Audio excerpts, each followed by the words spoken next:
खुर मध्य तु गंधर्वा खुराग्रेसु पन्नगा। खुर के अग्रभाग में पन्नग यानी नागों का निवास है, सांपों का। सांप गाय माता के शरीर में कुल 3 जगह रहते हैं, एक पूंछ में, एक आंत में और चारों पैरों के खुरों के अग्रभाग में। अष्ट नागों का निवास तो अग्रभाग में है। 90 मुख्य नाग का निवास गौ की पूंछ में है और शेष अन्य सहयोगी नागों का निवास गाय माता की आंत में रहता है। इसलिए खुर के अग्रभाग में भी पन्नगों का निवास, नागों का निवास बताया। नाग 2 काम करते हैं। एक तो धन के वितरण का काम नाग का है। कलयुग में धन के वितरण का, डिस्ट्रीब्यूशन का काम नाग देवताओं का है। आप लोगों ने कई बार सुना होगा कि जहां जमीन में धन गड़ा हो उसको निकालने जाए तो कई बार वहां सांप मिलते हैं। सुना होगा ना आप लोगों ने? क्यों बलजीत, देखा होगा? सांप मिलते हैं, ये सत्य भी है।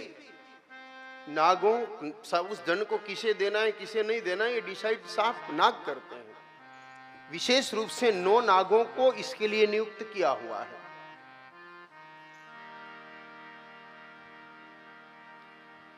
नौ प्रकार के नाग इस कार्य के लिए नियुक्त हैं। उनका जो परिजन परिकर समाज जो होता है उन 9 नागों का, वो धन रक्षा के लिए नियुक्त होते हैं। उन 9 ही नागों का नाम एक श्लोक में लिखा हुआ है। अनंतम वासुकी शेषम पद्मनाभम च कंबलम शंखपालम धृतराष्ट्रम तक्षकम कालियम तथा। इनमें से 4 तो बहुत प्रसिद्ध हैं। आप लोगों ने भी उनका 4 का नाम तो सुन ही रखा होगा। कालिया नाग का नाम सुन रखा होगा, तक्षक का नाम सुन रखा होगा, ये दोनों भागवत में आते हैं। अनंत का भी सुन रखा होगा। अनंत कौन? सहस्त्रों फन वाले। वासुकी नाग का भी सुन रखा होगा, जिनकी रस्सी बना करके समुद्र मंथन किया था वो वासुकी। तो अनंतम वासुकी शेषम, शेष नाग जिनकी सैया पर भगवान विराजते हैं। अनंतम वासुकी शेषम पद्मनाभम च कंबलम शंखपालम धृतराष्ट्रम तक्षकम कालियम तथा। ये 9 नाग विशेष रूप से 4 खुर और पूंछ में हैं। बाकी शेष नाग गौ माता की आंत में विराजमान रहते हैं सूक्ष्म रूप से। तो एक तो धन का वितरण करते हैं, जो इन नागों को प्रसन्न करे उनकी आर्थिक स्थिति सामान्य बनी रहती है। यानी कि सामान्य का मतलब उनको कभी कर्ज लेने की आवश्यकता नहीं पड़ती, उनका परिवार का संचालन व्यवस्थित चलता रहे। दूसरा, भगवती गौ के चरणों के अग्रभाग की पूजा करने से, अग्रभाग की सेवा करने से व्यक्ति भयमुक्त होता है, उससे डर नहीं लगता फिर। बाकी तो आजकल देखो, पहले छोटे छोटे बच्चे गैया का गोबर उठाते थे, मैया के साथ गैया के खुरों का सहज स्पर्श हो ही जाता था, इसलिए चलती हुई छिपकली को पकड़ लेते थे बच्चे।